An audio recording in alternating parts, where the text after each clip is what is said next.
GDP।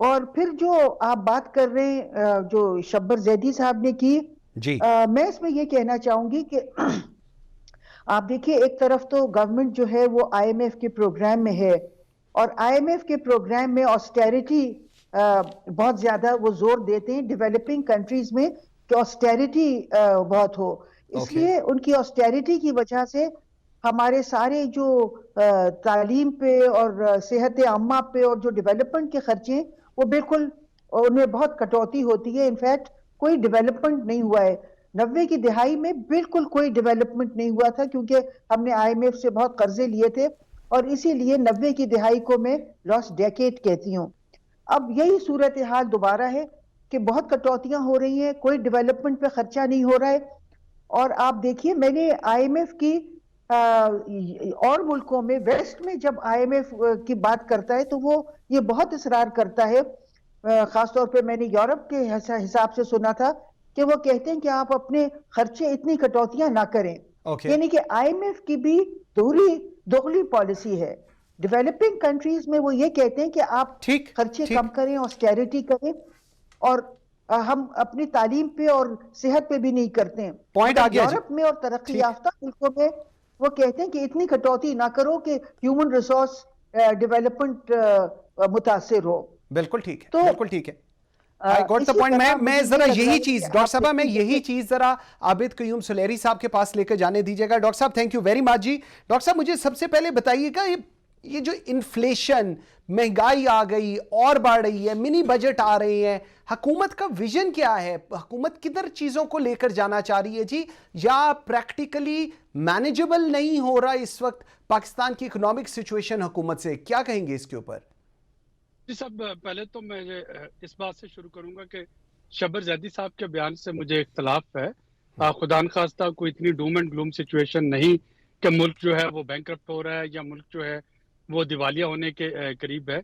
اگر آپ ملکوں کا ساورن ڈیٹ دیکھیں اور ان کی جو debt to foreign exchange reserve جو آپ کی ریشو ہے، اگر آپ اس کو دیکھتے ہیں تو یا آپ اپنی رینکنگ دیکھتے ہیں جو کریڈٹ ریٹنگ ہے آپ کی، تو اس طرح کا کوئی پرابلم نہیں ہے۔ ہاں، اوکے پرابلم ہے کس چیز پہ؟ پرابلم ہے انفلیشن کا، اور پرابلم ہے میرے نزدیک انیکویلٹی بڑھنے کا۔ یعنی کہ اس وقت اگر میں کہوں کہ کووڈ کے بعد ہماری ریکوری کے شیپ ریکوری ہے، اس کے شیپ میں کچھ سیکٹرز ایسے ہیں جو کہ بہت تیزی کے ساتھ جن میں ریکوری آئی، آپ ابھی دیکھ رہے ہیں لارج اسکیل مینوفیکچرنگ کو اگر آپ دیکھ لیں، آپ ٹیکسٹائل کو دیکھ لیں، ایون اگر آپ ایگریکلچر میں جو میجر کراپس ہیں ان کی پروڈکشن کو دیکھ لیں، تو وہ سیکٹرز ہیں جس میں کہ کے شیپ کوئک ریکوری آئی ہے، لیکن کے کا جو باٹم والی لیگ ہے، کچھ ایسے سیکٹرز بھی ہیں جو کہ نیچے کی طرف جا رہے ہیں، اور اس ٹھیک کے ہے نتیجے میں انیکویلٹی جو ہے نا وہ بڑھ رہی ہے۔ یعنی کہ آپ یہ کہہ سکتے ہیں کہ امیر تر ہو رہے ہیں اور غریب جو ہے وہ غریب تر ہو رہے ہیں، اور یہ لمحہ فکری ہے جس کے لیے کہ حکومت جو ہے، اگر میں حکومت کے اقدامات کو دیکھوں تو مختلف وہ جو سوشل پروٹیکشن اور سوشل سیفٹی نیٹ میجرز کے ذریعے حکومت یہ کوشش کر رہی ہے کہ جو لوور انکم ارنر یا لوور مڈل انکم ارنر ہیں ان کو ایک ڈیسنٹ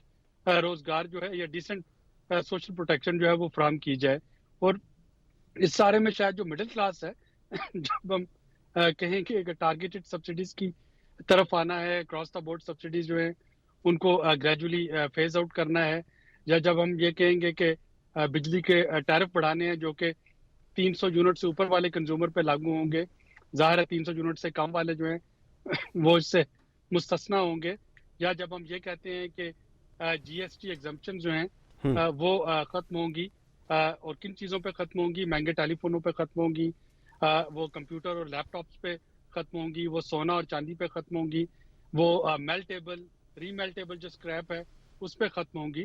تو یہ آپ بات اس طبقے کی کر رہے ہیں جو کہ مڈل کلاس طبقہ ہے، جو کہ نہ تو اتنا وہ امیر ہے اور نہ کمزور ہی ہے کہ اتنا غریب ہے، ٹھیک ہے ٹھیک نہ اتنا غریب ہے کہ اس کو سوشل سیفٹی نیٹس میں لایا جا سکے، اور نہ وہ اتنے امیر ہیں کہ جو بھی ہوتا جائے وہ ان کو کوئی پرواہ نہیں ہوگی، ان کا کوئی معیار زندگی جو ہے وہ ٹھیک افیکٹ ٹھیک نہیں ہوگا۔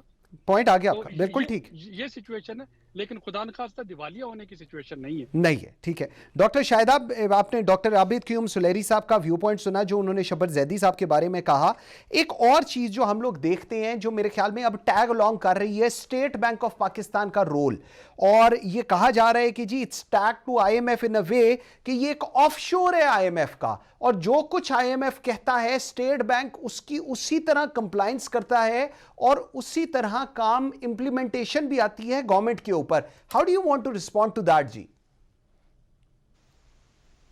جی بالکل, I agree with this statement, because آپ دیکھیے کہ اسٹیٹ بینک جو ابھی کر رہا ہے وہ مستقل شرح سود بڑھا رہا ہے, اور آپ دیکھیے کہ پاکستان میں انفلیشن جو ہے وہ اکانومی کی اوور ہیٹنگ کی وجہ سے نہیں ہو رہا ہے.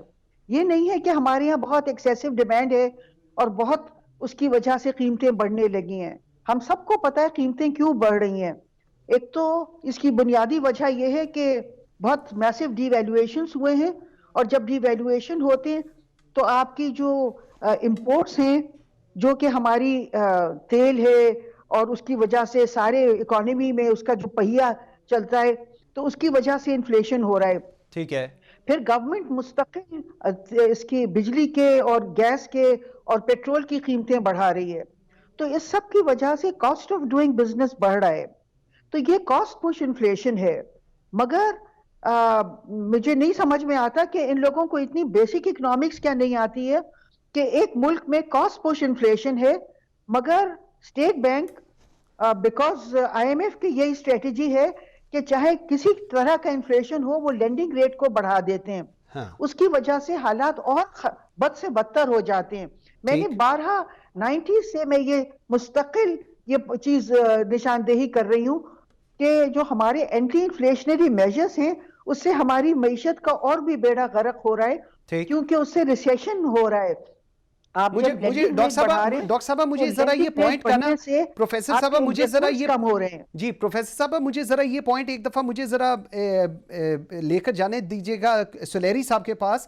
ڈاکٹر صاحب مجھے یہ چیز بتائیں, انکریز آف انٹرسٹ ریٹس جو ابھی ہم دیکھ رہے ہیں اس کا امپیکٹ ہے, روپی ڈی ویلیو ہو رہا ہے, فلکچویشن آف ڈالر ہو رہی ہے, اور یہ جو لونز کے اوپر اس کا امپیکٹ آ رہا ہے کیونکہ پیسے جب ہم نے لیے ڈالرز میں ہیں تو ہم دیں گے بھی ڈالرز کے اندر. سر اس کے اوپر حکومت کی کوئی strategy to be very honest سامنے ابھی تک نظر نہیں آئی, کیا کہیں گے اس کے اوپر؟ کہ قائد صاحب اس وقت 2 ماڈل آپ کو ملیں گے.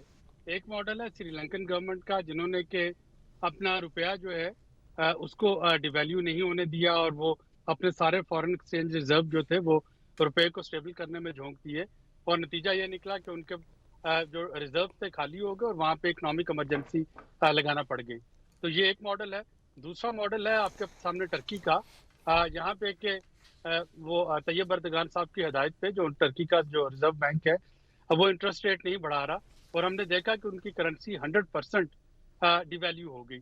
تو اس کا بیلنس جو ہے وہ رکھنا ہے. یعنی اس وقت ایک ایسی سچویشن ہے جو کہ پوری دنیا کے لیے یونیک ہے. کووڈ سے ریکوری کے بعد ان ایون ریکوری ہے, اور ابھی ریکوری شروع ہوتی ہے تو کوئی نیا ویریئنٹ آ جاتا ہے. تو اس صورتحال میں میں سمجھوں گا کہ ایک بیلنسڈ اپروچ ہے.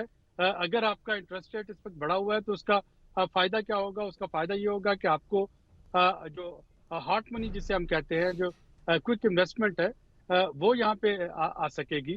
اور اگر آپ اس وقت اپنے انٹرسٹ ریٹ کو کم رکھتے ہیں تو اور اپنی جو پالیسیز ہیں مانیٹری پالیسی اور فسکل پالیسی اس کو آپ اکاموڈیٹو رکھتے ہیں, کنسالیڈیٹ نہیں کرتے, تو پھر آپ کا روپیہ گرتا جائے گا.